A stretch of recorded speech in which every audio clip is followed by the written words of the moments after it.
Is that clear to all? The power,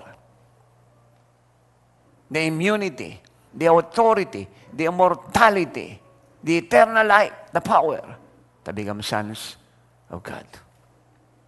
God is our immortality and immunity.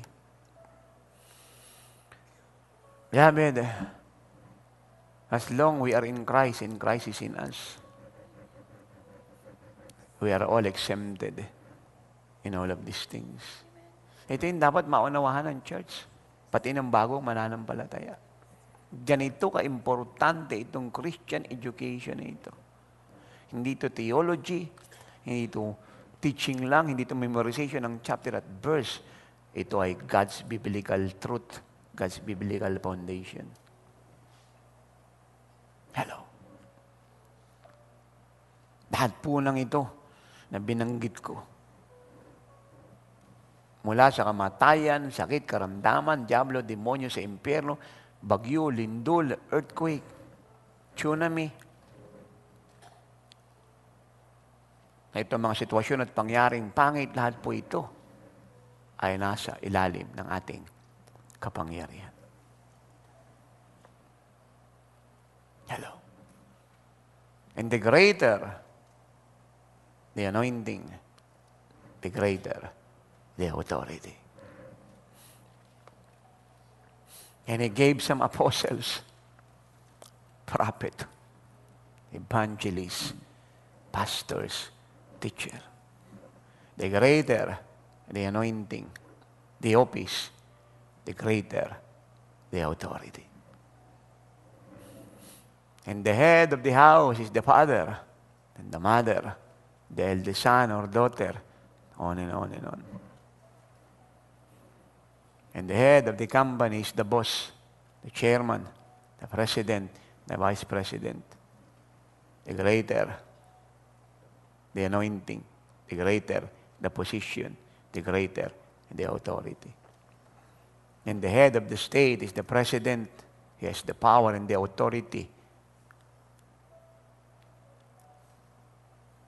to commute every sentence, to free every criminals. Naintindihan niyo po ako. At ang highest po sa lahat ng ito ay authority ng Diyos sa atin. Ang pamagat po nito ay the highest authority. Now question, how much power and authority we have? Gaano po kalaking kapangyarihan at autoridad meron tayo? Gaano kalaki?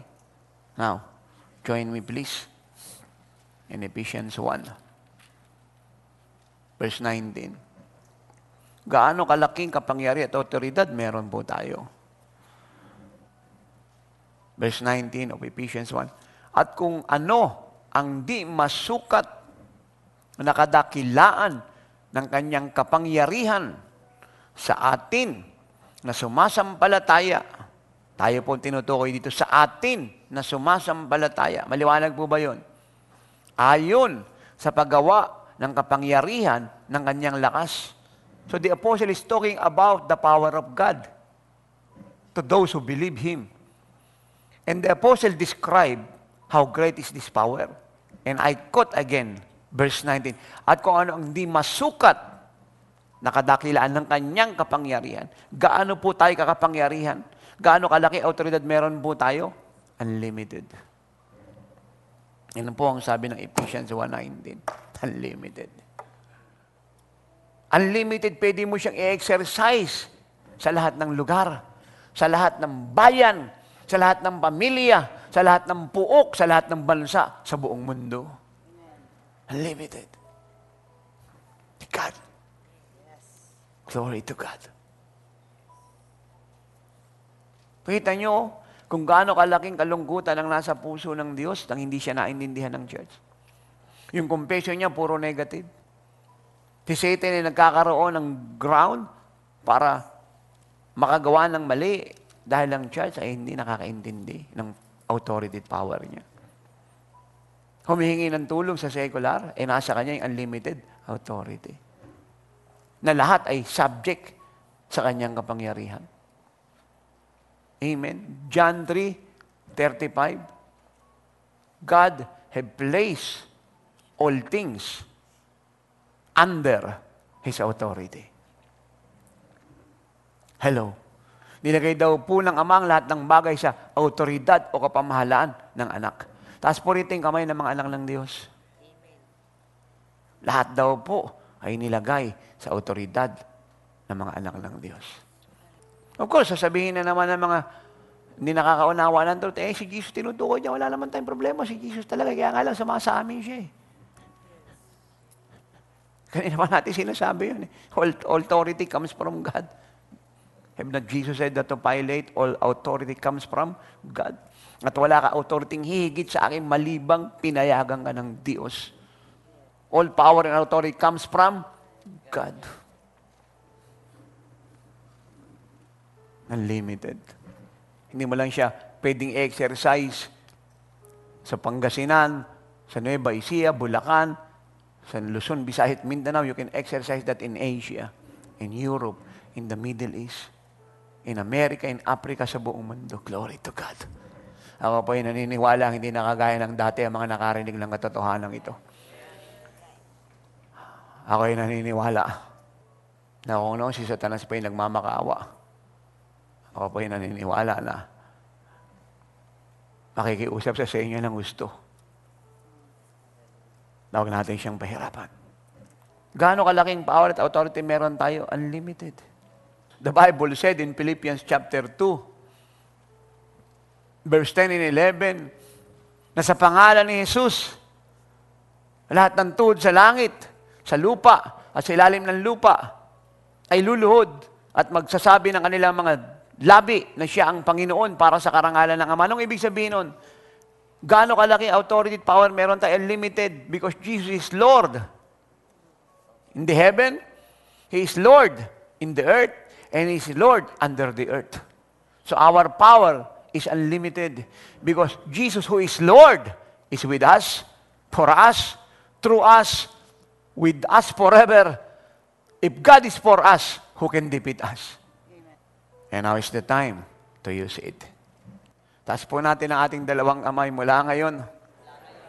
Gagamitin ko ang authority ko.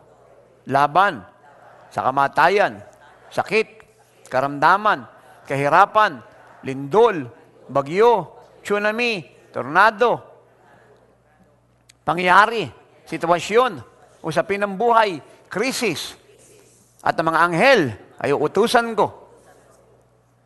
Pag ako'y makikidigma, saan man ako pupunta, para tanuran ako. At aking pinapahayag, Satan is finished. This nation is free. My city is free. The captives is free. And the devil is under my feet forever. Tayo pong lahat ay tumayo. I set your hands.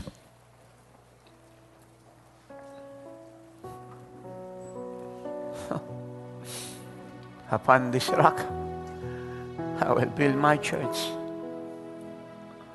And the gates of hell shall not prevail against it. The church will never be defeated again.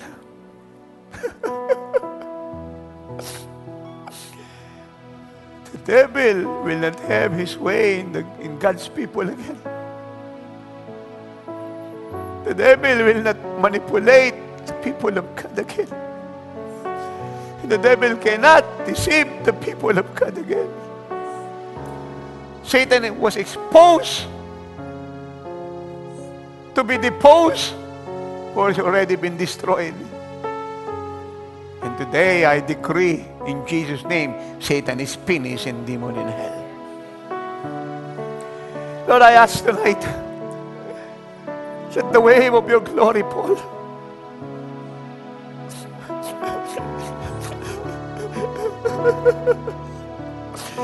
Gano'ng kalaking power at authority meron tayo to Him who is able to do exceedingly abundantly above all that we can ask or even think.